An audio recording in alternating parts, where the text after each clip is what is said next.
ছোটবেলা থেকেই একটা প্রশ্ন বারবার আমাদেরকে করা হতো। ধরো কোনো আত্মীয় স্বজনের বাসায় গেলে বা বড় কেউ আসলে আমাদেরকে জিজ্ঞাসা করতো, বলো তো নাউন কি, নাউন কত প্রকার, ঠিক আছে? তারপরে টেন্স কাকে বলে, এই জিনিসগুলো খুবই কমন কোশ্চেন ছিল, তাই না? তো আজকে আমাদের আলোচনাটা এরকম একটা টপিক নিয়ে, যেটা আমরা বাংলায় আলোচনা করব, অবশ্যই আমরা ইংরেজির ক্লাসে নাই। তো সেটা দুইটা টপিক আজকের ক্লাসে, বিশেষ্য এবং সর্বনাম। ওকে, তো এই দুইটার ব্যাপারে আমরা অলরেডি সবাই মোটামুটি জানি এবং এই দুইটা টপিক খুবই সহজ। ওকে, কিছু ক্লাসিফিকেশন আছে, সেগুলো একটু মাথায় রাখতে হয়, সেগুলো একটু বুঝতে হয়, কিন্তু ওভারঅল সব কিছু মিলিয়ে এই দুইটা টপিক খুবই ইজি এবং এটা পড়তে তেমন টাইমই লাগে না। ওকে, তো তোমাদের সাথে আছি আমি তানভীর আহমেদ, তোমাদের তানভীর ভাইয়া। তো চলো আমরা বিশেষ্যতে চলে যাই।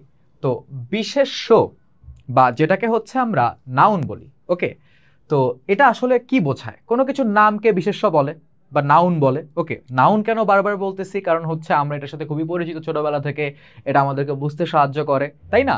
তো এই যেসব শব্দ দিয়ে, ঠিক আছে, আমাদের বাংলা ভাষায় যেসব শব্দ দিয়ে ব্যক্তি, কোন একটা পার্সন, যেমন আমি তানভীর আমার নাম, ঠিক আছে, প্রাণী গরু ছাগল বাঘ, ওকে, স্থান ঢাকা মিরপুর, ওকে, তারপর মনে করো বস্তু, বস্তুর মধ্যে কি আছে, ধরো ইট, তারপরে আছে মনে করো যে বালু, অনেক কিছু হতে পারে, বালু তো বলে না, বালি বলে আর কি, ঠিক আছে। তারপর ধারণা, কোন একটা আইডিয়ার নাম, তারপর তোমার গুণের নাম। এই যে গুণের নাম এবং ধারণা, এই দুইটা একটু কনফিউজিং, সেটা আমরা আমাদের আলোচনায় খুব ভালো মতো, এই ক্লাসে খুব ভালো মতো শিখে নিব, ঠিক আছে। যেমন ধরো এক্সাম্পল দেওয়া আছে, নজরুল, ঠিক আছে, একজন ব্যক্তির নাম। তারপর বাঘ প্রাণীর নাম, ইট এটা তোমার বস্তুর নাম, ঢাকা এটা স্থানের নাম, ভোজন এটা একটা ধারণা বা মনে করো যে কাজের নাম বোঝাচ্ছে, ঠিক আছে। সততা, সততা গুণের নাম। এখন তোমরা বলতে পারো যে ভাই, সততা গুণের নাম কিভাবে? ধরো যখন বলা হয় সৎ, তখন এটা গুণ বোঝায়, আর সততা ওই সৎ গুণটার নাম, তাই সততা বিশেষ্য। তো বিশেষ্যকে আমরা 6টা শ্রেণীতে ভাগ করতে পারি, ঠিক আছে। তো তার মধ্যে দেখতে পাচ্ছ কোন ক্লাসিফিকেশন গুলা বা তোমার শ্রেণীগুলো আছে, এগুলো তো আমরা ভাগ করতে পারি। এখন ব্যাপারটাকে একটু সহজ করে দেই, আমি একটু বোর্ডের বাইরে চলে যাই, দেখো লেখার জন্য। নাম বিশেষ্য, ওকে, নাম বিশেষ্যকে আমরা ছোটবেলায় পড়েছি প্রপার নাউন হিসেবে। কি নাউন? প্রপার নাউন হিসেবে আমরা শিখেছি, ঠিক আছে। জাতি বিশেষ্য, এটাকে আমরা ছোটবেলায় শিখেছি কমন নাউন হিসেবে। কি নাউন? কমন নাউন, ঠিক আছে। বস্তু বিশেষ্য, এটাকে ছোটবেলায় আমরা শিখেছি ম্যাটেরিয়াল নাউন হিসেবে। কি নাউন? Material noun. সমষ্টি বিশেষ্য, যেটাকে ছোটবেলায় আমরা শিখেছি কালেকটিভ নাউন হিসেবে, ঠিক আছে, কালেকটিভ নাউন। ওকে, গুণ বিশেষ্য বা যেই বিশেষ্য দিয়ে তোমার কোন একটা অনুভূতির নাম বোঝায়, সেটাকে আমরা শিখেছি অ্যাবস্ট্রাক্ট নাউন হিসেবে। কি নাউন? অ্যাবস্ট্রাক্ট নাউন হিসেবে।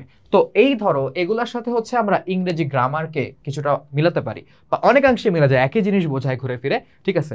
আর ক্রিয়া বিশেষ্য কোনো কাজের নামকে বোঝায়। তো নাম বিশেষ্য তোমরা বুঝতেই পারতেছো যে কোনো কিছুর নাম বা এক্সাক্ট নাম বোঝাবে। যেমন ধরো আমার নাম তানভীর, যদি তানভীর বলা হয় তাহলে নাম বিশেষ্য হবে, ঠিক আছে। জাতি বিশেষ্য কমন নামটা বোঝায়, ওকে, যেমন ধরো গরু ছাগল, ওকে। তারপর ধরো বস্তু বিশেষ্য, ঠিক আছে, কোন একটা বস্তুকে বোঝায়, যেমন ইট, ওকে, এটা একটা বস্তু, টেবিল এটা বস্তু, ওকে। তারপর দেখো এরপরে আছে সমষ্টি বিশেষ্য। সমষ্টি বিশেষ্য মানে কতগুলো মানুষ বা কতগুলো প্রাণীর কালেকশন বোঝায়, একসাথে থাকলে তাদেরকে যেই নামে ডাকে তাকে আমরা তোমার সমষ্টি বিশেষ্য বলতে পারি। যেমন বাহিনী, এটা একটা সমষ্টি বিশেষ্য। গুণ বিশেষ্য, গুণের নাম বোঝায়। একটু আগে আমরা দেখেছি ওই যে সততা, এটা গুণ বিশেষ্য। আর ক্রিয়া বিশেষ্য কাজের নাম বোঝায়, একটু আগে দেখেছি। এই যে দেখো ভোজন, এটা কি তোমার ক্রিয়া বিশেষ্য। তো এইরকম 6টা ভাগে আমরা বিশেষ্যকে ভাগ করতে পারি। চলো একটা একটা করে আমরা দেখে নিই। তো নাম বিশেষ্য ব্যক্তি হতে পারে, স্থান হতে পারে, কোনো দেশ, কাল, কাল বলতে সময়, ঠিক আছে। যেমন সময় আমরা মনে করো যে বিভিন্ন নামে বলতে পারি। ধরো একটা বার হইতে পারে, যেমন বৃহস্পতিবার একটা সময়, ঠিক আছে। জানুয়ারি একটা মাসের নাম, ঠিক আছে, বা বৈশাখ একটা মাসের নাম। এরকম সময় বোঝালে বিকাল একটা সময়ের নাম, পার্টিকুলার দিনের একটা সময়কে বিকাল বলা হয়। দুপুর একটা পার্টিকুলার সময়কে বোঝানো হচ্ছে, তো এটা কালের উদাহরণ হিসেবে আমরা ধরতে পারি, ঠিক আছে। সৃষ্টি, সৃষ্টি মনে করো কেউ কোনো কিছু তৈরি করেছে, হতে পারে কেউ কোনো বই লিখেছে বা কোনো হচ্ছে স্থাপত্য তৈরি করেছে বা ভাস্কর্য তৈরি করেছে, সেগুলোর নামকে আমরা কি করব, এই সৃষ্টির মধ্যে হচ্ছে অন্তর্ভুক্ত করব। ওকে, তো সুনির্দিষ্ট নামকে নাম বিশেষ্য বলে। এই যে এইটা আমাদের মনে রাখতে হবে, সুনির্দিষ্ট নাম মানে এক্স্যাক্টলি একটা জিনিসকেই বোঝাতে হবে নির্দিষ্ট করে, ঠিক আছে, কমনলি বোঝাইলে হবে না। যেমন ধরো যখন বলা হচ্ছে গরু ঘাস খায়, দুনিয়ার সব গরুই যে ঘাস খায় সেটা হচ্ছে বোঝানো হচ্ছে।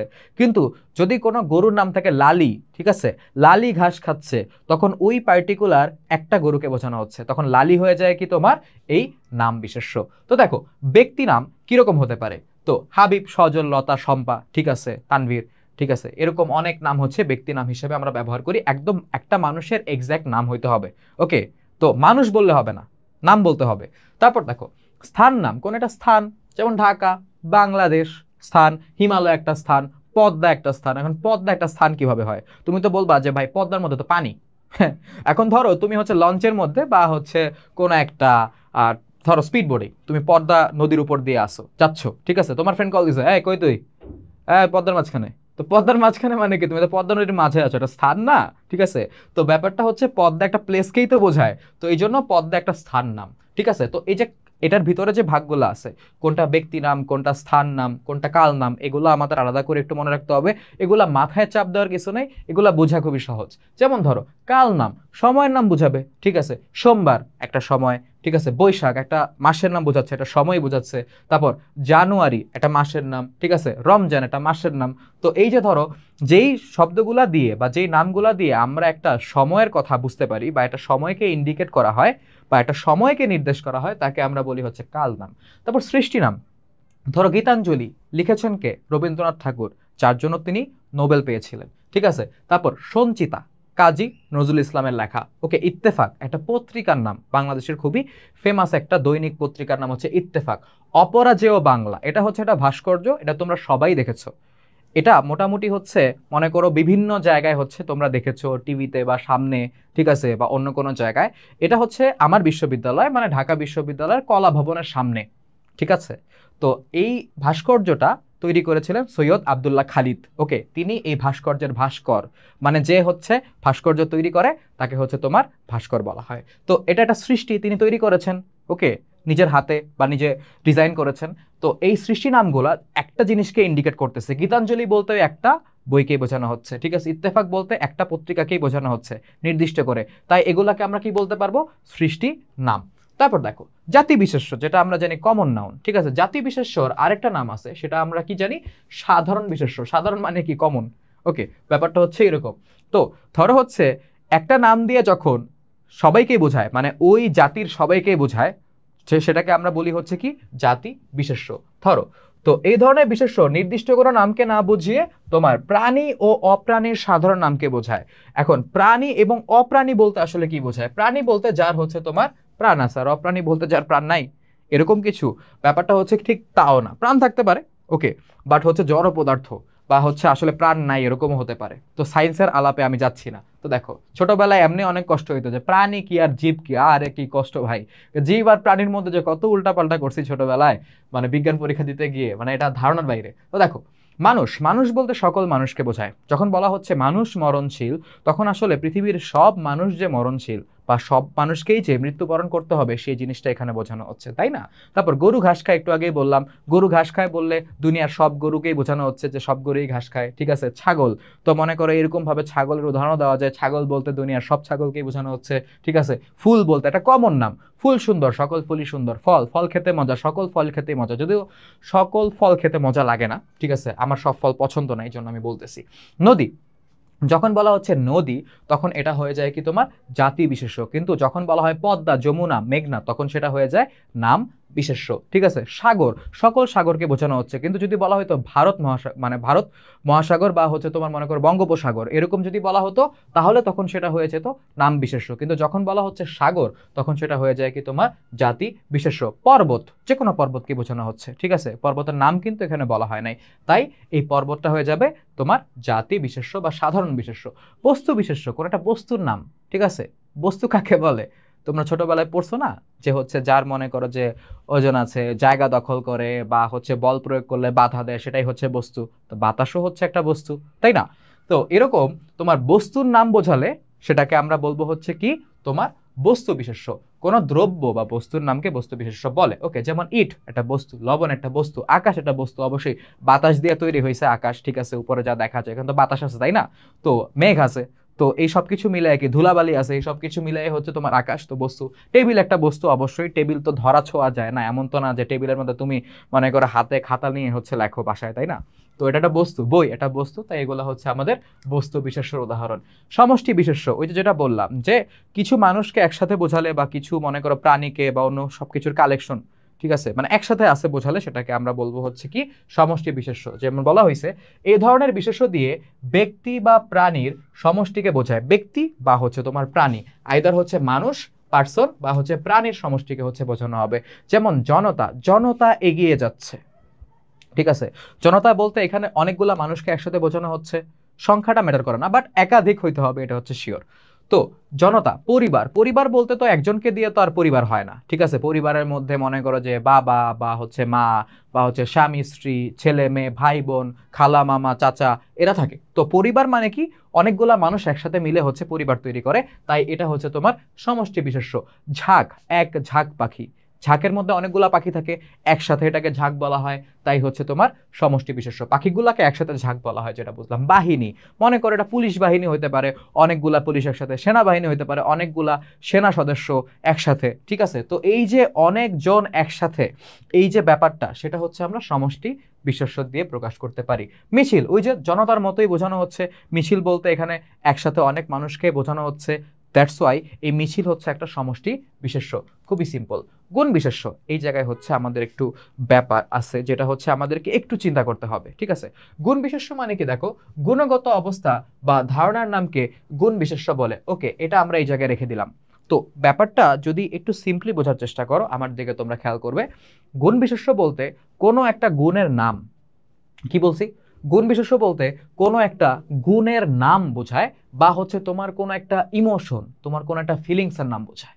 ধরো তোমার হচ্ছে আনন্দ হচ্ছে, এই আনন্দটা কি দেখা যায় না, এটা শুধুমাত্র ফিল করা যায়, এটা একটা অ্যাবস্ট্রাক্ট জিনিস, তাই এটা হচ্ছে একটা গুণ বিশেষ্য। ওকে, যেটাকে আমি অ্যাবস্ট্রাক্ট নাউনের সাথে মিল দেখাইছি। তো এই যে দুইটা জিনিস বললাম, আইদার কোনো গুণের নাম বোঝাবে বা তোমার কোনো ইমোশন বা হচ্ছে ফিলিংসের নাম বোঝাবে। যদি এরকম কোনো শব্দ তোমরা পাও তাহলে বুঝে নিবে সেটা হচ্ছে গুণ বিশেষ্য। যেমন একটু আগেই তোমাদেরকে বলতেছিলাম যে ধরো হচ্ছে বলা হলো সৎ, হ্যাঁ, ছেলেটা সৎ। ওকে, বা এটাকে যদি আমরা ইংলিশে হচ্ছে ট্রান্সলেট করি তাহলে হয়ে যাবে অনেস্ট। ওকে, তো এই যে ছেলেটা সৎ, এই বাক্যটা একটু খেয়াল করো, সৎ দিয়ে না ছেলেটার গুণ বোঝাচ্ছে। তো যখন কোনো শব্দ অন্য একটা শব্দের দোষ গুণ অবস্থা সংখ্যা পরিমাপ বোঝায়, তখন সেই শব্দটাকে আমরা বিশেষণ বলি। তো যখন আমরা বলতেছি ছেলেটা সৎ, সৎ দিয়ে আসলে ছেলেটার গুণ বোঝায়, এই জন্য ওইটা হয়ে যায় বিশেষণ। কিন্তু যখন বলা হবে যে ছেলেটির মধ্যে সততা আছে, যেটাকে আমরা ইংরেজিতে বলি অনেস্টি, কি বলি, অনেস্টি বলি। তো ছেলেটির মধ্যে সততা আছে, তখন না ওই সততাটা ওই গুণটাকে না বুঝে গুণের নামটাকে বোঝায়। সততা হচ্ছে সৎ থাকার গুণের নাম, ঠিক আছে। কেউ যদি সৎ হয় তাহলে তার এই গুণটার নাম হচ্ছে সততা। ওকে, তো যেহেতু গুণের নামটা হচ্ছে সততা বা অনেস্টি, তার মানে আমরা বলতে পারবো সৎ বিশেষণ হলেও আমাদের সততা হয়ে যাবে কি বিশেষ্য বা নাউন। বুঝতে পারছো? তো আরো ধরো এক্সাম্পল যদি দেই, ধরো বলা হলো যে তরল, পানি তরল, হ্যাঁ। এখন পানি তরল বললে, যদি আমরা তরল বলি তাহলে পানির অবস্থা বোঝায়, তাই না? তো তরল আসলে তখন কি কাজ করে, বিশেষণের কাজ করে। কিন্তু আমরা যদি বলি হচ্ছে তারল্য, তারল্য বললে তখন না সেটা বিশেষ্য হয়ে যায়। তারল্য বলতে ওই তরল থাকার অবস্থাটাকে বোঝায়, ওই তরল থাকার যে অবস্থা, ওই অবস্থাটার নাম হচ্ছে তোমার তারল্য, তাই তারল্য হয়ে যাবে বিশেষ্য, আর তরল হবে কি বিশেষণ। বুঝা গেছে? তো আমরা এই জায়গায় এক্সাম্পলগুলো যদি একটু খেয়াল করে দেখো, যেমন ধরো সরলতা, ঠিক আছে। যদি বলা হয়তো ছেলেটা সরল বা ছেলেটি সরল, তাহলে সরল দিয়ে আসলে বিশেষণ বোঝাইতো, কারণ ছেলেটার ক্যারেক্টারিস্টিক্স বা গুণ বোঝানো হচ্ছে। কিন্তু যখন বলে যে ছেলেটির মধ্যে সরলতা রয়েছে বা ছেলেটির মধ্যে সরলতা আছে, তখন ওই সরলতা দিয়ে আসলে ওই সরল থাকার অবস্থাটার নাম বোঝায়। দ্যাটস ওয়াই সরলতা হয়ে যায় কি আমাদের একটা বিশেষ্য, ঠিক আছে। এরকম বাকি এক্সাম্পলগুলো সেম। যেমন দেখো আনন্দ একটা অনুভূতির নাম, ঠিক আছে। গুরুত্ব, গুরুত্ব আসলে তোমার মনে করো যে তুমি কোনো কিছুতে ইম্পর্টেন্স দিচ্ছ, ঠিক আছে, তোমার ভিতর থেকে জিনিসটা আসতেছে, ওকে। অন্য কোনো ক্লাসিফিকেশনে তুমি এটাকে ফেলতে পারবা না, এটাকে ফেললে এই গুণ বিশেষের মধ্যেই হচ্ছে ফেলতে হবে। নামটা মনে করে একটু কনফিউজিং, গুণ বিশেষের মধ্যে তো অনুভূতির কিছু বলা নাই, তাই না? স্টিল এটার মধ্যে আমাদের ফেলতে হবে, কিছু করার নাই। আমি তো বানাই নাই, তাইলে হচ্ছে আমি একটু সহজ করে বানাইতাম এই জিনিসগুলা। তারপর ধরো হচ্ছে দীনতা। দীনতা আসলে মনে করো ওই যে গরিব থাকার অবস্থাটাকে বোঝায়। ওই গরিব থাকার যে অবস্থা, গরিবী হালের নামটাই হইতেছে তোমার কি দীনতা। তাই দীনতা হচ্ছে কি আমাদের এই জায়গায় আমাদের গুণ বিশেষ্য হবে, ঠিক আছে। তো এই গেল মোটামুটি আমাদের গুণ বিশেষ্যর আলোচনা। ক্রিয়া বিশেষ্য, বুঝতেই পারতেছো ক্রিয়া বলতে আসলে কোনো কাজ করা বোঝায়। ডিফারেন্সটা বুঝতেছো? ক্রিয়া বলতে কাজ করা বোঝায়, কাজের নাম বোঝায় না। এই জায়গায় হচ্ছে আমরা সবচাইতে বেশি কনফিউজটা হই যে ভাই মনে করেন যে আমি তো ক্রিয়াপদ ক্রিয়া বিশেষ্য বলতে পারি না। ক্রিয়া দিয়ে আসলে তোমার কাজ করা বোঝায়, কি বোঝায়? কাজ করা। আর ক্রিয়া বিশেষ্য দিয়ে ওই কাজের নামটাকে বোঝায়, ঠিক আছে। যেমন দেখো এখানে বলছে যে বিশেষ্য দিয়ে কোনো ক্রিয়া বা কাজের নাম বোঝায় তাকে হচ্ছে ক্রিয়া বিশেষ্য বলে, ওকে। ক্রিয়া বা কাজের নাম বোঝায় তাকে হচ্ছে ক্রিয়া বিশেষ্য বলে। যেমন দেখো পঠন, যদি বলা হয়তো পাঠ করা বা আমি বই পাঠ করি, ঠিক আছে, এই পাঠ করাটা হয়তো কি কাজ বা হচ্ছে ক্রিয়া। ওই তোমার পাঠ করার কাজের নামটা কি? পঠন, ওকে। তো নাম যেহেতু পঠন তাই এটা হচ্ছে আমাদের ক্রিয়া বিশেষ্য। ভোজন, খাওয়া হচ্ছে কাজ, খাওয়ার কাজের নাম হচ্ছে ভোজন। শোয়া হচ্ছে কাজ, শোয়ার কাজের নাম হচ্ছে শয়ন। এরকম হচ্ছে আমরা আরো এক্সাম্পল পাবো। বাট এই জায়গায় ধরো হচ্ছে করা, করানো, পাঠানো, নেওয়া, এগুলো তোমরা হচ্ছে একটু কনফিউজ হয়ে যাবে। বাট এগুলো সবকিছুই কি আমাদের ক্রিয়া বিশেষের উদাহরণের মধ্যে পড়ে, মনে রাখতে হবে। তো দেখো আমাদের 6টা ক্লাসিফিকেশন শেষ হওয়ার পরে এখন আমরা একটু চিন্তা করব, ঠিক আছে। তো দেখো যে শব্দ দিয়ে কোনো কিছুর নাম বোঝায় তাকে কি বলে? ক্রিয়া বলে, তাই না? ক্রিয়া, আসলেই তো, তাই না? ক্রিয়া বলে। এই কনফিউশন তোমাদের হচ্ছে দূর করতে হবে। তোমরা যেটা করো, এটা কেন বললাম, কারণ তোমরা হচ্ছে কয়েকটা জিনিস পরে কনফিউজ হয়ে যাও যে আরে ক্রিয়ার জায়গায় নাউন বসায় দাও, মানে বিশেষ্য বসায় দাও, বিশেষ্যর জায়গায় হচ্ছে ক্রিয়া বসায় দাও, এরকম একটা অবস্থা হয়। তো কনফিউজড হওয়া যাবে না। সবসময় মনে রাখবা পড়াশোনা তোমার ঠিক তখনই হবে যখন তুমি একটা টপিক থেকে অন্য একটা টপিকের জিনিসপত্র তোমার মাথার মধ্যে আলাদা করতে পারবা। এটা হচ্ছে তোমার অ্যাকচুয়াল পড়াশোনা। কারণ পরীক্ষার আগে কি হয়, তোমরা বিশেষ করে খেয়াল করবা ম্যাথ পরীক্ষার আগে ম্যাথ তোমরা অনেক করে যাও এবং করার সময় তোমরা পারো, বাট পরীক্ষার হলে গিয়ে তোমাদের মনে থাকে না যে কোনটা কোন ম্যাথের সলিউশন ছিল। তো সেটা যে শুধুমাত্র ম্যাথের ক্ষেত্রেই তোমার প্রবলেম হতে পারে ব্যাপারটা এরকম না, এটা তোমার বাংলার ক্ষেত্রেও। কারণ বাংলায় অনেক টপিক আছে, তাই না? তো প্রতিটা টপিকই হচ্ছে তুমি পড়তেছো, আমার ক্লাস করতেছো, অন্যান্য তোমাদের আবিদা আপু, তাসমিয়ার আপুর ক্লাস করবা। তো এই ক্লাসগুলো দেখার পরে তোমরা কিন্তু বুঝে যাবা টপিকগুলো খুব ভালো মতো, তোমরা কিন্তু কনফিউজড হবে না। কিন্তু যখন পরীক্ষার হলে যাবা তখন তো আর তোমাকে টপিক ওয়াইজ কোশ্চেন করবে না, তখন কোশ্চেনগুলো মিক্সড অবস্থায় থাকবে। তখন তোমার কোশ্চেন দেখে মনে পড়তে হবে, মনে করা লাগবে যে এটা আসলে কোত্থেকে আসছিল। এই যে মাথার মধ্যে যখন তোমার এই ট্রেনিংটা হয়ে যাবে, তুমি আলাদা করতে পারতেছো একটা টপিক থেকে আরেকটা টপিকের বিষয়বস্তু, একটা টপিকের জ্ঞান থেকে আরেকটা টপিকের জ্ঞানকে আলাদা করতে পারতেছো, তখন তুমি বুঝবা যে তোমার আদতে পড়াশোনা হয়েছে। এবং এই অ্যাডভাইসটা শুধুমাত্র তোমার এসএসসি এইচএসসি লেভেলে না, তোমার ভার্সিটি লেভেলেও কাজে লাগবে, ঠিক আছে। কারণ ভার্সিটিতে অনেক পড়াশোনা এবং এত পড়াশোনা আমরা করতে পারি না, তাই আমাদের একটু মনে করো এফিশিয়েন্টলি, একটু স্মার্ট ওয়েতে পড়াশোনা করতে হয়, ঠিক আছে। তো দেখবা পরে তো সবাই, তাই না? ভর্তি পরীক্ষার আগে তো সবাই পড়ে, কিন্তু চান্স কিন্তু সবার হয় না। এখানে সবচাইতে বেশি যেটা জরুরি সেটা হচ্ছে কি তোমার ভাগ্য থাকতে হবে, ঠিক আছে। আমরা যারা ধর্মে বিশ্বাস করি, আমি ইসলাম ধর্মে বিশ্বাস করি, আমি আল্লাহর উপর বিশ্বাস করি, আমি চিন্তা করি সে যদি চায়, আমার সৃষ্টিকর্তা যদি চায়, তাহলে হচ্ছে আমার হবে। এটা সবার আগে যেমন দরকার। দ্বিতীয়ত হচ্ছে তোমার দরকার এটা তোমাকে অন্যদের থেকে একটু আলাদা হইতে হবে, ঠিক আছে। সবাই 10টা চ্যাপ্টার পড়ছে, 10টা চ্যাপ্টার আছে ধরো বইয়ে, সবাই 10টা পড়ছে, ওকে। তুমিও 10টা পড়ছো, সবাই প্রতিটা লাইন পড়ছে, তুমিও পড়ছো। বাট 10 জনের মধ্যে সিট পাবে একজন, চান্স হবে একজনের। কেন? কারণ ওই একজন একটু অন্যরকম ভাবে পড়ছিল, একটু অন্যরকম ভাবে মনে রাখছিল, তার মনে রাখার অ্যাবিলিটি ভালো, ঠিক আছে। সে জিনিসগুলো লিখতে পারে সুন্দর করে, তার ব্রেন ফাংশন করে তাড়াতাড়ি। তুমি বলতে পারো যে ভাই আমি তো ছোটবেলা থেকে মেধাবী না, আমার মানুষজন হচ্ছে বলে আমি বোকা। আসলে বোকা আর চালাক দিয়ে হয় না। অনেক চালাক স্টুডেন্ট দেখছি অ্যাডমিশনে পার পায় নাই, অনেক বোকা স্টুডেন্ট দেখছি, ঠিক আছে, বোকা বলা উচিত না, মানে যারা মনে করে একটু পিছিয়ে পড়া শিক্ষার্থী ছিল, তারা এত হার্ড ওয়ার্ক করছে যে তারা পেরে গেছে। তো তোমার লাইফটা যদি এটা ঘুরি হয়, নাটাই তোমার হাতে, ওকে, তুমি যেদিকে নিবা তোমার উপর হচ্ছে পুরো কন্ট্রোলটা ছাড়া। তো তুমি যদি নিতে পারো তুমি সাকসেসফুল, তুমি না নিতে পারলে আসলে কিছু করার না, এটা তোমার ব্যর্থতা। এটা আমাদের বিশ্বাস করতে হবে আজকে থেকে, বুঝতে পারছো? যে কোনো কিছু যদি আমি না পারি এটা আমারই ব্যর্থতা, আর যদি কোনো কিছু আমি পারি করতে এটা আমারই সফলতা। ওকে, তো তোমরা অবশ্যই সফল হবা, আমি দোয়া করি তোমাদের জন্য, যাতে তোমাদের মাথায় একটু বুদ্ধিশুদ্ধি হয় পড়াশোনা নিয়ে। ওকে, বকা দিচ্ছি না, অ্যাডভাইস দিচ্ছি, অন্য কিছু মনে করো না। তো যেসব শব্দ দিয়ে কোনো কিছুর নাম বোঝা যায় তাকে হচ্ছে অবশ্যই বিশেষ্য বলে, এই প্রশ্ন আসবে না। মানে এত সহজ প্রশ্ন আসবে আমার মনে হয় না, ঠিক আছে? স্টিল আসতে পারে। দেখো, এটাও অনেকে পারবে না, বুঝতে পারছো?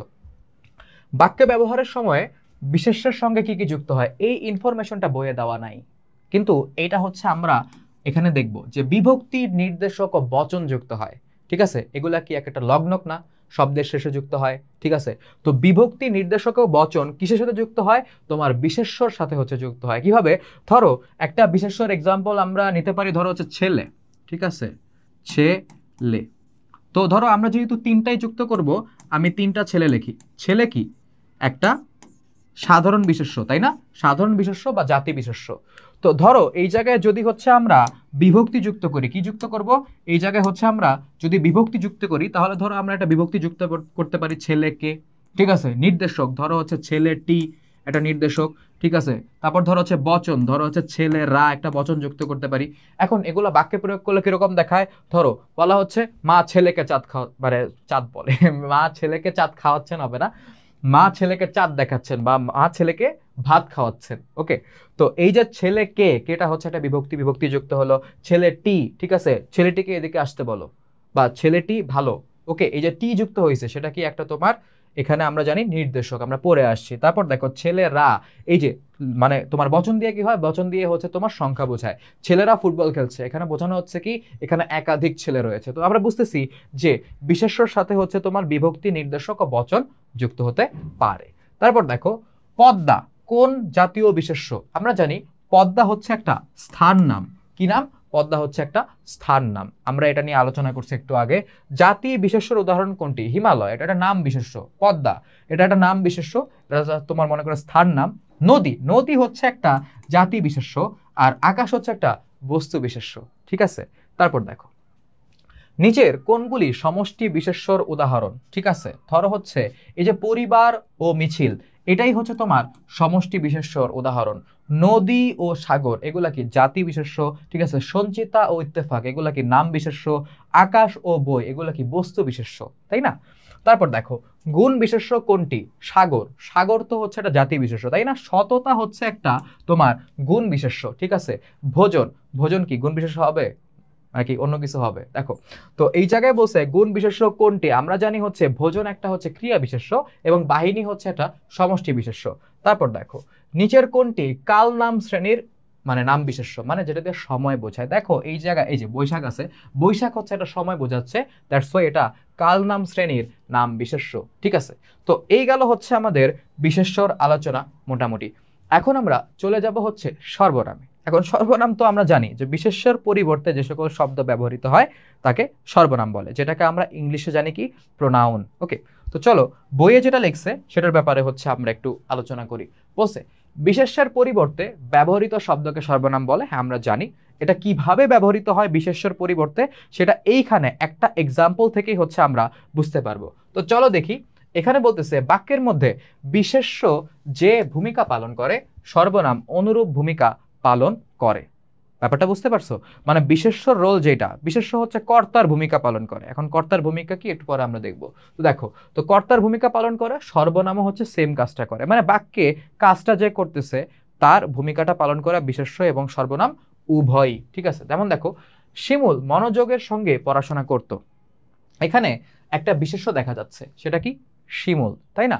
তো পরের বাক্যক্ষেত্রে কিন্তু এই বিশেষ্য বা শিমুল ব্যবহার করা হয়নি, সেখানে বলা হয়েছে কি তাই সে পরীক্ষায় ভালো করেছে। এই জায়গায় যে সেটা আসলো, এই সেটা কিসের পরিবর্তে ব্যবহৃত হয়েছে?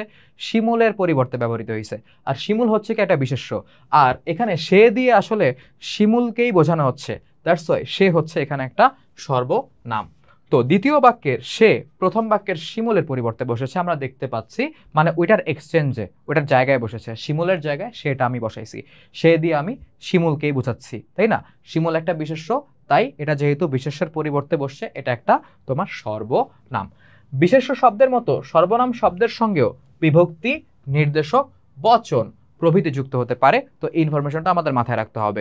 বিশেষ্যর ক্ষেত্রেও যেটা যুক্ত হতে পারে, একটু আগে যেটা দেখলাম, সর্বনামের ক্ষেত্রেও এই তিনটা লগ্নক যুক্ত হতে পারে, বিভক্তি, নির্দেশক আর হচ্ছে বচন। সর্বনাম, সর্বনামের শ্রেণী বিভাগ দেখতে গিয়ে আবার তোমরা হচ্ছে অজ্ঞান হয়ে যাও যে ভাই 9টা টাইপ মানে কি। মানে ব্যাপারটা এমন না যে হচ্ছে এগুলো অনেক কঠিন, এগুলো সহজ, আমরা একটু পরে দেখব। তো সর্বনামকে আমরা হচ্ছে 9টি শ্রেণীতে ভাগ করতে পারি। দেখো, প্রথমে আছে ব্যক্তি সর্বনাম বা ব্যক্তিবাচক সর্বনাম। তো এই ব্যক্তিবাচক সর্বনামটা কি? ব্যক্তি নামের পরিবর্তে বসবে, ঠিক আছে। তো এখন তোমাদের একটা জিনিস আগে ক্লিয়ার করে নেই। দেখো, এই জায়গায় কিন্তু সর্বনামের মানে সংজ্ঞায় বলা হয়েছে বিশেষ্যের পরিবর্তে ব্যবহৃত শব্দকে সর্বনাম বলে। এখন বিশেষ্য কি শুধুমাত্র কোনো ব্যক্তির নাম বোঝায়? না, এটা একটা বস্তুর নামও বোঝাতে পারে। এটা মাথায় রাখো। কি বলছি ভাইয়া? যে বিশেষ্য যেমন একটা ব্যক্তির নাম বোঝাতে পারে, অ্যাট দ্য সেম টাইম বিশেষ্য একটা বস্তুর নামও বোঝাতে পারে, ঠিক আছে। তো সর্বনাম একটা ব্যক্তির নামের পরিবর্তেও বসতে পারে, একটা বস্তুর নামের পরিবর্তেও বসতে পারে। তো এই যে সর্বনামের যে 9টি শ্রেণী, এই 9টি শ্রেণীর মধ্যে প্রথম শ্রেণীটা হচ্ছে ব্যক্তিবাচক সর্বনাম। ব্যক্তিবাচক সর্বনাম ব্যক্তি নামের পরিবর্তে বসে, এখানে বস্তুর কিছু নাই। এই সর্বনাম 3 ধরনের, এখানে একটু প্যারা আছে, ঠিক আছে। তো এই সর্বনাম 3 ধরনের। কোন সর্বনাম? সর্বনাম এমনি 9 ধরনের। 9 ধরনের মধ্যে প্রথমটা হচ্ছে ব্যক্তিবাচক সর্বনাম। সেই ব্যক্তিবাচক সর্বনাম আবার 3 ধরনের, আরো কিছু আছে পরে দেখবে, এগুলা হজ বরল একটু পরে। তো এই 3 ধরন দেখে আবার তোমাদের মাথা হ্যাং করলে চলবে না। এখানে যেই তোমার 3টা ধরনের কথা বলা হয়েছে, এগুলা আমরা যে ছোটবেলায় ইংলিশ গ্রামারে পড়তাম না, যে person, first person, second person, third person, ঠিক আছে। যে বলতেছে সে ফার্স্ট পার্সন, যাকে বলতেছে সে হচ্ছে সেকেন্ড পার্সন, যার ব্যাপারে বলতেছে বা যে এখানে উপস্থিত নাই সে হচ্ছে থার্ড পার্সন। তো এরকম হচ্ছে ফার্স্ট পার্সন মানে বক্তা পক্ষের সর্বনাম, সেকেন্ড পার্সন মানে হচ্ছে শ্রোতা পক্ষের সর্বনাম মানে যে শুনতেছে, বক্তা পক্ষ মানে যে বলতেছে ফার্স্ট পার্সন, শ্রোতা পক্ষের সর্বনাম মানে যে শুনতেছে সেকেন্ড পার্সন, অন্য পক্ষের সর্বনাম মানে যে এখানে নাই বা যার ব্যাপারে বলা হচ্ছে থার্ড পার্সন। বুঝা গেছে? তো এরকম ভাবে আমরা ব্যক্তিবাচক সর্বনামকে 3টা ভাগে ভাগ করতে পারি। এখন আসো দেখি, যেমন বক্তা পক্ষের সর্বনাম সবসময় কি হবে? আমি, আমরা, আমাকে। আমরা যখন বলি আমি ভাত খাই, ঠিক আছে, আমরা কখনো বলি না যে তুমি ভাত খাই, হয় এটা? না। বা তারা ভাত খাই, হয় না? হয় না। তো বক্তা পক্ষের সর্বনাম আমি, আমরা, আমাকে ইত্যাদি, ঠিক আছে। শ্রোতা পক্ষের সর্বনাম সেকেন্ড পার্সন তুমি, তোমরা, তোমাকে, ঠিক আছে। তো এগুলা হচ্ছে কি তোমার শ্রোতা পক্ষের সর্বনাম। আবার দেখবা এই জায়গায় কিছু ব্যাপার আছে যে তুমি, তোমরা, এগুলা ভদ্র। ভদ্র মানে হচ্ছে নর্মাল, সাধারণ, ঠিক আছে। তুই, তোরা, এটা খুব ক্লোজ মানুষকেই হচ্ছে বলা যায়, ঠিক আছে। আপনি, আপনারা, এটা আমরা যাকে মান্য করি, মানি লোক যে বা সম্মানিত যে বা আমাদের থেকে বড় ছোট হইতে পারে, সম্মান দেখানোর জন্য হচ্ছে আমরা আপনি করে বলি, ঠিক আছে। তো এরকম কিন্তু 3টা ভাগ পাচ্ছি আমরা। তো অন্য পক্ষের সর্বনাম দেখো, থার্ড পার্সন, সে, তারা, ঠিক আছে, তিনি, তারা, এরা, ওর, ওদের, ওকে। তো এগুলা হচ্ছে কি থার্ড পার্সনের ক্ষেত্রে ব্যবহার করা হয়। ব্যাপারগুলো বোঝা খুবই সিম্পল, আমরা বুঝতেছি যে এগুলা হচ্ছে কখনোই আমরা সেকেন্ড পার্সন বা হচ্ছে ফার্স্ট পার্সনে ব্যবহার করতে পারবো না, এই জন্য এটা থার্ড পার্সন, অন্য পক্ষের সর্বনাম। বুঝা গেছে? তো শ্রোতা পক্ষ এবং অন্য পক্ষ মানে হচ্ছে আমাদের এই বান্দা এবং এই বান্দার আরো কিছু হচ্ছে তোমার জগা খিচুড়ি ব্যাপার আছে, ওকে। দেখো, শ্রোতা পক্ষ এবং অন্য পক্ষের সর্বনামকে মর্যাদা অনুযায়ী, এই যে একটু আগে বলতেছিলাম না যে সাধারণভাবে হচ্ছে আমরা এইটা ব্যবহার করি, ঠিক আছে। তারপর হচ্ছে মনে করো যে তিনি, তারা, এটা হচ্ছে আমরা মানি বা হচ্ছে সম্মান দেখানোর জন্য, আচ্ছা সরি, তুই, তোরা, এগুলো হচ্ছে সম্মান দেখানোর জন্য ব্যবহার করি।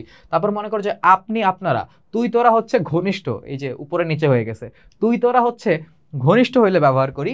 আর আপনি, তারা, এটা হচ্ছে তোমার মনে করো যে আপনারা, এগুলো হচ্ছে আমরা মানি বা হচ্ছে যাকে মান্য করি তাদের ক্ষেত্রে ব্যবহার করে থাকি। তো দেখো, এই যে শ্রোতা পক্ষ এবং অন্য পক্ষের সর্বনামকে মর্যাদা অনুযায়ী আমরা 3 ভাগে ভাগ করতে পারি। সাধারণ সর্বনাম, যেমন ধরো তুমি, সে, এগুলো সাধারণত আমরা বলি, ঠিক আছে, নর্মালি তুমি কেমন আছো, সে কেমন আছে। তুমি হচ্ছে এই জায়গায় তোমার শ্রোতা পক্ষের সর্বনাম এবং সে হচ্ছে এই জায়গায় অন্য পক্ষের সর্বনাম। তারপর দেখো মানি সর্বনাম, আপনি, তিনি, ইনি, উনি, ঠিক আছে। আপনি, তিনি, ইনি, উনি, এগুলো আমরা সম্মান করে বলি, সম্মান দেখিয়ে বলি, ঠিক আছে। এগুলা হচ্ছে আমরা ভদ্রতা বজায় রাখার জন্য বলে থাকি। তাই এগুলা হচ্ছে তোমার এই যে তোমার সেকেন্ড যেটা, এই যে ধরো মানি পক্ষের যে সর্বনাম সেই ক্লাসিফিকেশনের মধ্যে পড়বে। ঘনিষ্ঠ সর্বনাম তোমার বন্ধুকে যেভাবে বলো বা তোমার ছোট ভাইকে যেভাবে বলো বা তোমার ক্লোজ পার্সনকে যেভাবে বলো, যে তুই, এ, ও, এগুলো হচ্ছে কি তোমার এই মানি সর্বনামের মতো না, এগুলো হচ্ছে ঘনিষ্ঠ সর্বনাম। তো আমরা এই যে 3টা ক্লাসিফিকেশন দেখলাম, মানে বেসিক্যালি সর্বনামের 9টা ভাগ, প্রথম ভাগের 3টা পার্ট, আবার সেকেন্ড আর থার্ড পার্টকে 3 ভাগে ভাগ করা যায়। মানে সেকেন্ড পার্টকেও 3 ভাগে ভাগ করা যায়, থার্ড পার্টকেও 3 ভাগে ভাগ করা যায়। বেশি বড় না করে একবারে দেখিয়ে দিল, কমপ্লিকেটেড করে নাই। বুঝতে পারছো ব্যাপারটা? গেল। তারপর দেখো আত্মবাচক সর্বনাম। বুঝতেছো? নিজেকে বোঝাবে বা নিজে, কর্তা নিজে কোনো কাজ করছে এরকম কিছু বোঝাবে। এই যে বারবার কর্তা আসতেছে, দেখো এই জায়গাও তোমার বলছে কর্তা নিজেই কোনো কাজ করেছে, এই ভাবটি জোর দিয়ে বোঝানোর জন্য এই ধরনের সর্বনাম ব্যবহার করা হয়। কর্তা নিজে করেছে, ঠিক আছে। এখানে তাহলে কর্তাটা আসলে কে? ধরো তোমাকে যদি আমি একটা এক্সাম্পল দেই তাহলে তুমি ক্লিয়ার হবে। এখানে কি এক্সাম্পল দেওয়া যায়? আমি ভাত খাই, ঠিক আছে। ধরো আমি যে কত ভাত খাইতেছি আজকে, অথচ আমি এখন খাই নেই। ওকে, আমি ভাত খাই, এটা হচ্ছে একটা এক্সাম্পল। আরেকটা এক্সাম্পল হচ্ছে, ধরো কমন এক্সাম্পল দিই, ছেলেরা ফুটবল, অনেকদিন ফুটবল খেলি না বুঝছো, বড় হয়ে গেছি তো এখন আর খেলতে মন চায় না। সকালবেলা ঘুম থেকে উঠে এত কষ্ট করে ফুটবল খেলতে যাওয়া অনেক কষ্টের। আমার ফ্রেন্ডরা খেলে এখন প্রতি শুক্রবার, ফুটবল না ক্রিকেট খেলে ওরা, বাট আমার ঘুম অনেক ইম্পর্টেন্ট, আমার এত ভালো লাগে না। যখন ছোট ছিলাম তখন সকালবেলা উঠে পড়াশোনা করতাম, এখন অনেক পড়াশোনা করে ফেলছি, এখন একটু আরাম করি, যদিও আরাম নাই, কষ্ট করতে হয়, কিচ্ছু করার নাই। এই যে ধর এখন ক্লাস নিচ্ছি, এখন অনেক কষ্ট হচ্ছে। তো আমি ভাত খাই, ছেলেরা ফুটবল খেলে। তো এই দুইটা বাক্য আমি কেন লিখলাম, চলো এখান থেকে হচ্ছে আমরা কর্তা বোঝার চেষ্টা করি। কর্তাটা আমরা এই জায়গা থেকে কিভাবে বুঝবো? প্রথমে আমাদেরকে ক্রিয়াপদটা আইডেন্টিফাই করতে হবে। ক্রিয়াপদ কোনটা এই জায়গায়? তোমরা নর্মালি বলবা আমি ভাত খাই, ভাই খাই হচ্ছে ক্রিয়াপদ। ওকে, আমরা কিন্তু কর্তা বোঝার জন্য এত কিছু চিন্তা করতেছি, কিসের জন্য আলোচনা করতেছি এটা ভুলে গেলে কিন্তু আমাদের চলবে না, ওটা আগে মনে রাখতে হবে। ছেলেরা ফুটবল খেলে, তুমি বলবা যে ভাই খেলে হচ্ছে এখানে ক্রিয়াপদ, কাজ বোঝাচ্ছে। আমরা নর্মালি ক্রিয়াপদের ক্লাস এখনো করাইনি, কিন্তু আমরা জানি আমরা ক্রিয়াপদ মানে হচ্ছে কোনো কাজ করা বোঝায়। তো গেল, এই দুইটা বুঝলা। এখন ক্রিয়াপদকে যদি তুমি প্রশ্ন করো কে বা কারা, ক্রিয়াপদকে কি বলছি, ক্রিয়াপদকে যদি তুমি প্রশ্ন করো কে বা কারা, তাহলে যেই উত্তরটা আসবে, ঠিক আছে, যেই উত্তরটা আসবে সেই হচ্ছে তোমার কর্তা। ওকে, বুঝা গেল? তো কর্তা কাকে বলে? যদি তুমি কোনো বাক্যের ক্রিয়াপদকে কে বা কারা দিয়ে প্রশ্ন করো, উত্তর যেটা আসে সেই হচ্ছে কর্তা। আমি ভাত খাই, ঠিক আছে, কে খায়? আমি, আমি হচ্ছে এই জায়গায় কর্তা। ছেলেরা ফুটবল খেলে, কে খেলে? এখানে আমরা কারা করব, যেহেতু হচ্ছে তোমার বহুবচন আছে। ছেলেরা ফুটবল খেলে, কারা খেলে? ছেলেরা, তো ছেলেরা হচ্ছে এই জায়গায় কর্তা, ঠিক আছে। আম্মু ভাত রাধে, আবার ভাতে গেছি, আম্মু ভাত রাধে, কে রাধে? আম্মু, ঠিক আছে। তারপর মনে করো যে মেয়েরা স্কুলে যাচ্ছে, কারা যাচ্ছে? মেয়েরা, এই মেয়েরা হচ্ছে কর্তা, আগের বাক্যে আম্মু হচ্ছে কর্তা। তো এইভাবে হচ্ছে আমরা কর্তা বুঝতে পারি। তো কি বলছে দেখো, কর্তা নিজেই কোনো কাজ করেছে, এই ভাবটি জোর দিয়ে বোঝানোর জন্য এই ধরনের সর্বনাম ব্যবহার করা হয়ে থাকে। যেমন দেখো নিজে, নিজে হচ্ছে কি একটা তোমার আত্মবাচক সর্বনাম, সে নিজে অঙ্কটা করেছে, বোঝাচ্ছে আমিই করছি ভাই, অন্য কেউ করে নাই, আমি একলা করছি। ওকে, ক্রেডিট আমার, অন্য কাউকে ক্রেডিট দেওয়া যাবে না। তো সে নিজে অঙ্কটা করেছে মানে কি, কর্তা নিজে কাজটা করতে বোঝাচ্ছে। তাই এটা হচ্ছে তোমার আত্মবাচক সর্বনাম। স্বয়ং, আমি স্বয়ং সেখানে উপস্থিত ছিলাম মানে আমি নিজেই সেখানে উপস্থিত ছিলাম, মানে কি বোঝাচ্ছে? সে নিজেই কাজটা কমপ্লিট করেছে বা সে নিজেই ওই জায়গাতে উপস্থিত ছিল। তো এই যে স্বয়ং এবং নিজ বা নিজে, এগুলা হচ্ছে কি তোমার আত্মবাচক সর্বনাম। নির্দেশক সর্বনাম সিম্পলি কাছে বা দূরে বোঝায়, কাছে বা দূরে বোঝায়, ঠিক আছে। ধরো তোমার এই জায়গায় যাওয়ার আগে, তোমার এখান থেকে ধরো ক্লাসে তোমরা বসে বান্দরামি করতেছো, টিচার অনেক রেগে গেছে। ওকে, তো ধরো হচ্ছে তোমরা হচ্ছে কলম ছোড়াছুরি করতেছো, এগুলো করে না ক্লাসের মধ্যে। ওকে, তো তুমি সামনের বেঞ্চে বসে আসো, টিচার ভাবছে তুমি করছো, বাট ওই বেঞ্চের, মনে করো যে লাস্ট রো এর বেঞ্চের, ওই লাস্ট বেঞ্চের কোনায় তোমার আরেক বান্দর বন্ধু বসে আছে, ও হচ্ছে আসলে কলম ছোড়াছুরি করতেছে। তো তোমার দাঁড়া করাইলো, এই তোমার সোস, বলে না স্যার, ওই যে ও মারছে। কি দেখাইলাম? ও মারছে মানে কি, ওই যে দূরে একজন বসে আছে, ও হচ্ছে কলমটা মারছে, আমি মারি নাই। ওকে, ওরে পিটান। ব্যাপারটা হচ্ছে এরকম, পিটাপিটি এগুলো ভালো না।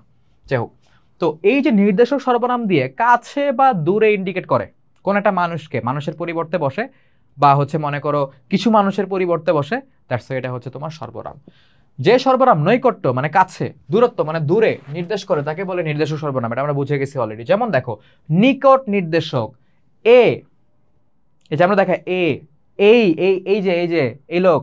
ওকে, তারপর ধরো হচ্ছে এরা, এরা আমার ভাই। ওকে, তারপর হচ্ছে ইনি, ইনি আমার বাবা বা ইনি আমার বাবা। তো এই যে আমাদের কাছে যারা আছে তাদেরকে ইন্ডিকেট করার জন্য কোন একটা বিশেষ্য, ধরো হচ্ছে আমার বাবারও তো নাম আছে, বা এর আমার ভাইদের নাম আছে, ঠিক আছে, এই কোন একটা বস্তুকে বোঝাচ্ছি সেটার নাম আছে, ঠিক আছে, এ কোন একটা ব্যক্তি বা স্থানকে বোঝাচ্ছি তো এটারও নাম আছে, তার পরিবর্তে বসছে, দ্যাটস এটা হচ্ছে সর্বনাম, তাই না? তো আমরা একদম বেসিক জায়গা থেকে বুঝলাম। তো এটা কাছে বা নৈকট্য, কাছে কাউকে বোঝাতে বা হচ্ছে কাছের কোনো জিনিসকে বোঝাতে ব্যবহার করা হয়। তারপর দূর নির্দেশক মানে হচ্ছে দূরে কেউ আছে, দূরত্ব নির্দেশক, যেমন দেখো ও, ওই যে, ঠিক আছে, তারপর হচ্ছে ওরা, উনি, ওকে। তো কাছে থাকলে কি বলতাম ইনি, আর দূরের কাউরে বোঝাতে আমরা কি বলি উনি, ঠিক আছে। তো ধরো এরকম ভাবে আমরা কিন্তু কিছু মানে সবসময় যেগুলো ব্যবহার করি তা না, মাঝে মধ্যে আমরা মিক্স আপ করি, যে বলি না উনি আমার বাবা, তো আমার বাবা কি 2 হাত দূরে মানে 20 হাত দূরে দাঁড়ায় আছে, না আমার বাবা কাছেই দাঁড়ায় আছে, বাট স্টিল নর্মালি এগুলা ব্যবহার করাটা নর্মাল। দেখো যখন আমরা বলি ও, ওই, আমরা দূরের কাউকে ইন্ডিকেট করার জন্য এগুলো বলি না, বা দূরের কোনো বিষয়কে বোঝানোর জন্য এগুলো বলি না, তো এটা হচ্ছে তোমার দূর নির্দেশক, আর ওইগুলা হচ্ছে তোমার নিকট বা নৈকট্য, কাছে কাছে আছে এরকম কিছু বোঝানোর জন্য আমরা ব্যবহার করে থাকি। অনির্দিষ্ট সর্বনাম, ঠিক আছে, অনির্দিষ্ট মানে কি কোনো নির্দিষ্ট নাই, মানে কি বোঝাচ্ছি নিজেও জানি না, কোনো মানে একদম শিওর করে কিছু বলতেছি না, ক্লিয়ার করে কিছু বলতেছি না, মানে আনক্লিয়ারলি, ঠিক আছে। ধরো হচ্ছে তোমার অনির্দিষ্টভাবে পরিচয়হীনভাবে আমরা বলতেছি, তো অনির্দিষ্ট বা হচ্ছে পরিচয়হীন কিছু বোঝাতে যে সর্বনাম ব্যবহার করা হয় তাকে অনির্দিষ্ট সর্বনাম বলে। যেমন কেউ, কেউ একজন এসেছিল, কোন একজন ব্যক্তির পরিবর্তে ব্যবহৃত হচ্ছে তাই সর্বনাম, ওকে, বা ব্যক্তির নামের পরিবর্তে ব্যবহৃত হচ্ছে, বিশেষ্যের পরিবর্তে ব্যবহৃত হচ্ছে তাই। কেউ একজন এসেছিল, কে এসেছিল জানি না, কোথাও ঘুরতে যেতে মন যাচ্ছে, কই যাব জানি না, নির্দিষ্ট নাই, ঠিক আছে। কিছু একটা খেতে মন যাচ্ছে, ছোট মানুষগুলো মজা খাবো, পর দোকানে নিলে কিছুই খাবে না, মানে দোকান থেকে পছন্দ করে নিয়ে আসবে, তেন বাসায় এসে কানবে, এটা তো ভালো লাগতেছে না। তো কিছু একটা খেতে মন যাচ্ছে, কি খেতে মন যাচ্ছে জানি না, কনফিউজড, ঠিক আছে। তারপর হচ্ছে একজন, কোনো একজন এসেছিলেন, বা হচ্ছে মনে করো একজন এসে খবরটা দেয়, কে দিছে জানে না, নির্দিষ্ট নাই। তো এই যে দেখছো অনির্দিষ্ট বা পরিচয়হীন মানে ক্লিয়ার না আসলে কে আসছিল, বা কোথায় যেতে মন যাচ্ছে, বা কোন জিনিসটা খেতে মন যাচ্ছে, এই জিনিসগুলো যেটা দিয়ে আমরা ইন্ডিকেট করি তাকে আমরা বলি হচ্ছে অনির্দিষ্ট সর্বনাম। প্রশ্নবাচক সর্বনাম, যে সর্বনাম দিয়ে আমরা আসলে প্রশ্ন করি বা কোনো কিছু জিজ্ঞাসা করি তাকে হচ্ছে প্রশ্নবাচক সর্বনাম বলে। এখন তোমরা বলতে পারো প্রশ্নবাচক সর্বনাম, তো যেটা দিয়ে প্রশ্ন করি এটা সর্বনাম কিভাবে হয়? ধরো যখন হচ্ছে আমরা বলি কে, কোন একটা ব্যক্তিকে বোঝায়, ব্যক্তির পরিবর্তে বা হচ্ছে তোমার বিশেষ্যের পরিবর্তে ব্যবহৃত হচ্ছে। কারা, কিছু ব্যক্তিকে বোঝায়। কাকে, ব্যক্তিকে বোঝায়। কার, ব্যক্তিকে বোঝায়। কি, কোন একটা বস্তুকে বোঝায়, ঠিক আছে। তো এইরকম মনে করো যে একটা বিশেষ্যর পরিবর্তে ব্যবহৃত হওয়ার জন্য এটাকে আমরা প্রথমত সর্বনাম বলি, আর যেহেতু এই সর্বনামটা দিয়ে কোনো কাজ মানে সরি কোনো প্রশ্ন করা বোঝানো হচ্ছে, দ্যাটস ওয়াই সেটাকে আমরা কি বলি, একটা প্রশ্নবাচক সর্বনাম, যে প্রশ্ন তৈরির জন্য প্রশ্নবাচক সর্বনাম প্রয়োগ করা হয়। যেমন কে, জিজ্ঞেস করতেছি, কারা, কারা আসছিল, ঠিক আছে, বা হচ্ছে কার কাছে যাব, কি নিয়ে আসবো, এরকম জিনিসপত্রগুলা, কি দিয়ে ভাত মানে ভাত রেঁধেছো, বা কি দিয়ে ভাত খাও, এরকম জিনিসগুলা দিয়ে আসলে প্রশ্ন করা বোঝায়। আর এখানে প্রতিটা হচ্ছে প্রশ্নবাচক সর্বনাম, যেহেতু এটা প্রশ্ন করতে কাজে লাগতেছে। বোঝা গেল? তারপর দেখো সাপেক্ষ সর্বনাম। এই সাপেক্ষ সর্বনাম এবং পারস্পরিক সর্বনাম নিয়ে তোমরা কনফিউজড হয়ে যাও, কিন্তু এটা নিয়ে আসলে কনফিউজড হওয়ার কিছুই নাই, এটা একটু ক্লিয়ারলি বুঝলেই হয়। সাপেক্ষ সর্বনাম মানে কি, এখানে দুইটা সর্বনাম একসাথে কাজ করে এবং একজন আরেকজনের উপর ডিপেন্ড করে, ঠিক আছে। ধরো হচ্ছে ওই যে তোমরা পরীক্ষায় মাঝে মধ্যে প্ল্যান করে যাও না, তুই 2টা চ্যাপ্টার পড়বি, আমি 2টা পড়বো, এরপরে হচ্ছে তুই আমার ওটা দেখাবি, আমি তোরা দেখাবো, যে নির্ভর করতেছো তোমরা। বাট ধরো হচ্ছে পরীক্ষা যাওয়ার পর দেখলা সিট দিছে উল্টাপাল্টা করে, শেষ, প্ল্যান একদম ফেইলড, ঠিক আছে, কিচ্ছু করার নাই। তো তখন হচ্ছে তুমি মনে করো অর্ধেক পারবা, যদি ওখান থেকে আসে তোমার বন্ধু হচ্ছে অর্ধেক পারবে, পুরাপুরি অ্যান্সার করা পসিবল হবে না। এসব করা কিন্তু ঠিক না, তোমরা করবা না, বুঝছো, কিন্তু তোমরা করো, তোমরা তো পচা। তো দেখো এই যে পরস্পর নির্ভরশীল দুটি সর্বনামকে সাপেক্ষ সর্বনাম বলে, মানে একটা সর্বনাম অন্য একটা সর্বনামের উপরে নির্ভর করে মিনিংটা ফুলফিল করার জন্য। যেমন দেখো যারা তারা, ঠিক আছে, যারা ভালো করে পড়েছিল তারাই পরীক্ষায় পাশ করবে। তো দেখো এই যে যারা তারা, যারার উপর তারা নির্ভরশীল, আবার তারার উপর যারা নির্ভরশীল, এরকম সর্বনামগুলোকে সাপেক্ষ সর্বনাম বলে, ঠিক আছে। তারপর দেখো যে সে, ওকে, ধরো হচ্ছে যে ভালো ছেলে সেই ভালো শিক্ষার্থী, ধরো বানাইলাম আর কি, ভালো ছেলে হইলেই যে ভালো শিক্ষার্থী হবে এরকম কোনো কথা নাই, ঠিক আছে। তো এই যে আর সে একে অপরের উপর নির্ভর করতেছে, দ্যাটস ওয়াই হচ্ছে এটা সাপেক্ষ সর্বনাম। যেমন তেমন, যেমন ধরো যেমন কর্ম তেমন ফল, ওকে, এই ডিসেম্বর, জানুয়ারি, ফেব্রুয়ারি, মার্চ যেমন কর্ম করবা এসএসসি রেজাল্টের দিন ওরকম ফল পাবা। ওকে, এটা একটা থ্রেট, এটা একটা সাবধানতা, আবার এটা একটা মনে করো যে পজিটিভ জিনিসও। যারা পড়াশোনা করতেছে তাদের তো প্যারা নাই, আর যারা মনে করো তাই একটু বাইরে থেকে ঘুরে আসি, এই বাইরবি, চল একটু দেখা করি মামা, ভালো লাগতেছে না, আরে পড়াশোনা করে কি হবে, ব্যবসা করবো ব্যবসা। তো এই জিনিসগুলা করলে তো হবে না, তোমার এফোর্ট দিতে হবে। ধরো গাছে পানি দিলে গাছ বড় হবে, গাছের পরিচর্যা না করলে গাছ বড় হবে না, গাছ তোমাকে ফলও দিবে না, গাছ তোমাকে কাঠও দিবে না, গাছ মরে যাবে। তো তোমার পড়াশোনা এরকম, পড়াশোনা রেখে দিবা, এটা মরে যাবে, পরীক্ষার আগে তুমি মরে যাবে। ঠিক আছে, মানে প্রেশার, হ্যাঁ কি করলাম এটা, বুঝতে পারছো? আর দিন শেষে হচ্ছে নিজের ভালোটা নিজে বুঝো। ওকে, তারপর দেখো এই যে যেমন কর্ম তেমন ফল, এটা হচ্ছে যেমন তেমন একটা তোমার সাপেক্ষ সর্বনাম। দেখো পারস্পরিক সর্বনাম, এখানে পারস্পরিক সর্বনাম আর সাপেক্ষ সর্বনাম তোমরা মিলাই ফেলো। তোমরা যখন দেখো হচ্ছে যেমন তেমন কি সর্বনাম, তোমরা লিখে দেওয়া হচ্ছে বা দাগায় দেওয়া হচ্ছে পারস্পরিক সর্বনাম, হবে না। পারস্পরিক সর্বনাম হচ্ছে দুই পক্ষের সহযোগিতা, দুইটা সাইড আছে বা দুজন ব্যক্তি আছে একসাথে সহযোগিতা করে একজন অপরজনকে হেল্প করে একটা কাজ করছে, বা একটা কাজ দুই পক্ষের একসাথে করতে হবে, একজন করলে হবে না, এরকম যদি কিছু বোঝায় তাহলে সেটাকে আমরা বলবো পারস্পরিক সর্বনাম। যেমন দেখো দুই পক্ষের সহযোগিতা বা নির্ভরতা বোঝাতে পারস্পরিক সর্বনাম ব্যবহৃত হয়, নির্ভরতা বা হচ্ছে সহযোগিতা বোঝাতে পারস্পরিক সর্বনাম ব্যবহৃত হয়। যেমন পরস্পর, তারা পরস্পর কাজটা শেষ করে ফেললো, মানে দুইজনে মিলে বা হচ্ছে কয়েকজন মিলে কাজটা শেষ করলো, পরস্পর দিয়ে হচ্ছে কয়েক পক্ষের বা দুই পক্ষের সহযোগিতা বোঝায়, দ্যাটস ওয়াই সেটাকে আমরা পারস্পরিক সর্বনাম বলি। নিজেরা নিজেরা ঝামেলা মিটিয়ে নাও, মানে যারা ঝামেলা করতেছো তারা নিজেদের মধ্যে সলভ করে না, বলে না আর মিউচুয়াল করে দিব ভাইয়া, তোমার বড় ভাই আসছে, তোমাদের গ্যাঞ্জাম হয়েছে না, মিউচুয়াল করে দিব। তো ব্যাপারটা হচ্ছে এরকম। তো কাইন্ড অফ আমার মনে হইতে পারে আমি মোহাম্মদপুরের, বাট না, আমার বাসা মিরপুর, ঢাকার মিরপুরে, আমি মোহাম্মদপুরের না। ওকে, তো দেখো, তো এই যে নিজেরা নিজেরা, ধরো যাবতীয় দ্বন্দ্ব, নিজেরা নিজেরা, এটা একসাথে লেগে গেছে আলাদা হবে, যাবতীয় দ্বন্দ্ব, দ্বন্দ্ব মানে কি ক্ল্যাশ, প্রবলেম, নিজেরা নিজেরা মিটমাট করো, ঠিক আছে, মানে নিজেরা মিটিয়ে নাও, নিজেদের করতে হবে। এই যে মনে করো দুই পক্ষের সহযোগিতা বা নির্ভরতা, এক পক্ষের আরেক পক্ষকে লাগবে, তার মানে এক পক্ষ অন্য পক্ষের উপর নির্ভরশীল। ওকে, তো এরকম মনে করো নির্ভরতা বা হচ্ছে তোমার পারস্পরিক সহযোগিতা যখন বোঝায় তখন এটা পারস্পরিক তোমার সর্বনাম হয়। ওকে, তারপর দেখো সকল বাচক সর্বনাম, সবাইরে বুঝাইলে, সবাইকে বুঝাইলে সকল বাচক সর্বনাম হয়। ওকে, এক কথায় সিম্পলি ব্যক্তি বস্তু বা ভাবের সমষ্টি, মানে সমষ্টি মানে কি একসাথে করা, একত্রিত করা, একসাথে বোঝালে সেটাকে হচ্ছে আমরা সমষ্টি বলি। তো এই সমষ্টি বোঝাতে সকল বাচক সর্বনাম ব্যবহৃত হয়ে থাকে। যেমন দেখো সবাই, আমার বিয়ে, সবাই আমন্ত্রিত, কিন্তু এটা মিথ্যা কথা, আমি বিয়ে করি না এখনো, করবো ইন ফিউচার, দেখা যাবে, এখন না আর কি, ঠিক আছে, এখনো হয় নাই। তারপর দেখো সকলে, সকলে আসবেন, সকলে আমন্ত্রিত, কিন্তু বিয়ে তো হচ্ছে না। ওকে, সবাইকে বোঝাচ্ছে। ওকে, সবার টাকা নিয়ে আসতে হবে, মানে এটা হইলে ভালো হইতো। ধরো আমি ভাবতেছি কি একটা ওই আর্টিফিশিয়াল বিয়ে করা যায়, মানে এটা আবার অনেকে আরে উল্টাপাল্টা কিছু ভেবো না, মানে ধরো হচ্ছে আমি বিয়ে করব না কিন্তু বিয়ের অনুষ্ঠান করব, তোমরা হচ্ছে সবাই আমার স্টুডেন্ট যারা আসো, বন্ধু বান্ধব সবাই টাকা নিয়ে আসবে, টাকা দেয় না তো আমি হচ্ছে এগুলো দিয়ে বড়লোক হয়ে যাব, এই চিন্তায় আসি, মানে কাজকর্ম না করে এফোর্ট ছাড়া বড়লোক হওয়ার যে উপায়। ওকে, তো সকলকে সবার টাকা নিয়ে আসতে হবে, ঠিক আছে, সমস্ত খাবার দাবার আমার, আপনারা না খেয়ে চলে যাবেন, ঠিক আছে, সব মানে সবাইকে বোঝাচ্ছে।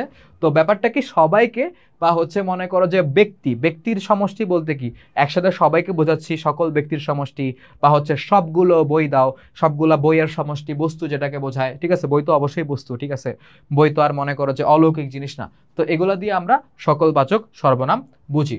অন্য বাচক সর্বনাম, আমি বাদে অন্য কাউকে ইন্ডিকেট করলে, কর্তা বা মনে করো যে নিজেকে ভিন্ন অনির্দিষ্ট কোনো হচ্ছে ব্যক্তিকে যদি ইন্ডিকেট করি বা হচ্ছে নির্দেশ করি তাহলে সেটা হয় অন্য বাচক সর্বনাম। নিজ ভিন্ন অন্য কোনো অনির্দিষ্ট ব্যক্তি বোঝাতে অন্য বাচক সর্বনাম হয়। যেমন অন্য, অন্য কাউকে বলো, ঠিক আছে, অপরজনকে জিজ্ঞাসা করো, ঠিক আছে, পর, তারপর হচ্ছে অমুক, অমুক আমাকে বলেছিল, মানে কি তুমি এখানে কোনো জায়গাতেই নিজেকে বোঝাচ্ছ না, তুমি তোমাকে বাদে অন্য কাউকে ইন্ডিকেট করতেছো। আর এরকম যদি হয় যে নিজ ভিন্ন কোনো অনির্দিষ্ট ব্যক্তি বোঝাতে অন্যবাচক সর্বনাম ব্যবহৃত হয় তাহলে সেটাকে আমরা বলবো অন্যবাচক সর্বনাম। 9টা টাইপ শেষ, এখন আমরা ব্রেইন স্টর্মিং করব, চিন্তা করব, ঠিক আছে, একটু রিভাইজও দিব। বিশেষ্যের পরিবর্তে ব্যবহৃত শব্দকে কি বলে? অবশ্যই সর্বনাম বলে, ঠিক আছে। তো এটা গেল হচ্ছে আমাদের প্রথম রাইট অ্যান্সার। তারপর সর্বনামকে কয়টি ভাগে ভাগ করা যায়? আমরা অলরেডি জানি সর্বনামকে 9টি ভাগে ভাগ করা যায় আর বিশেষ্যকে 6 ভাগে। নিচের কোনটি ব্যক্তিবাচক সর্বনাম? ঠিক আছে, এই জায়গায় আমি বুঝতেছি যে আমি এই জায়গায় ব্যক্তিবাচক সর্বনাম এবং বক্তা পক্ষের সর্বনাম, ঠিক আছে, ফার্স্ট পারসন। তারপর কর্তা নিজেই কাজটি করেছেন তা বোঝালে কোন সর্বনাম হয়? অবশ্যই এটা আত্মবাচক সর্বনাম হয়। তারপর সাপেক্ষ সর্বনামের উদাহরণ কোনটি? আমরা সাপেক্ষ এবং মনে করো যে পারস্পরিক সর্বনামের মধ্যে তফাৎ দেখছি। তো যে সে, ঠিক আছে, যে বলে সেই হয়, এই যে বলতাম না আমরা যে বলে সেই হয় ছোটবেলায়, যে মনে করো যে ভ্যাঙ্গাইলে একজন আরেকজনকে, এটা বলতো অনেক, আমাদের সময়ের ছিল, রিচুয়াল ছিল। যাই হোক, তোমরা মনে হয় এগুলো করো নাই। তো সাপেক্ষ সর্বনামের উদাহরণ কোনটি? যে সে। ওকে, তারপর দেখো নিজ ভিন্ন অন্য কোনো অনির্দিষ্ট ব্যক্তি বোঝাতে কোন সর্বনাম ব্যবহার করা হয়? এটা হচ্ছে অন্যবাচক সর্বনাম, একটু আগে আমরা পড়েছি। তারপর কোন সর্বনাম নৈকট্য বা দূরত্ব নির্দেশ করে? সেটা হচ্ছে অবশ্যই নির্দেশক সর্বনাম নৈকট্য বা দূরত্ব নির্দেশ করে। তো এইগুলো হচ্ছে আমাদের বিশেষ্য এবং সর্বনামের ক্লাস। এবং এখানে যদি তোমাদের কোনো প্রশ্ন থাকে, আই হোপ থাকবে না, কারণ টপিকটা খুবই ইজি। আমি খুব সময় নিয়ে তোমাদেরকে পড়াইছি, আমি চাইলে এটাকে খুব শর্টে পড়াইতে পারতাম। ওকে, আমার কোনো সমস্যা ছিল না, কারণ তোমরা এটা অলরেডি 1 বছর পড়ছো বা এর থেকে বেশি সময় পড়ছো। কিন্তু আমার কাছে মনে হয় সবসময় তোমাদের আমার কাছ থেকে পাইতে হবে আমি যতটুকু জানি তার থেকেও বেশি আমি রিসার্চ করে যতটুকু জানতে পারি সবকিছুর একটা কম্বিনেশন আমি তোমাদেরকে দিব। ঠিক আছে? তা না হলে আমার দায়িত্ব পূরণ হবে না। তো আমি চেষ্টা করি আমার দায়িত্ব পূরণ করতে, এবং নিজে যতটুকু জানি, নিজের মধ্যে যতটুকু বেসিক আছে এই জিনিসটা নিয়ে সবকিছু তোমাদেরকে দেওয়ার চেষ্টা করি। তো আজকের ক্লাসে এই পর্যন্তই, দেখা হবে নেক্সট ক্লাসে। সেই পর্যন্ত তোমরা ভালো মতো ঘুমাও, খাও দাও, পড়াশোনা করো। ঠিক আছে? এটা ভুলে যেও না। টাটা।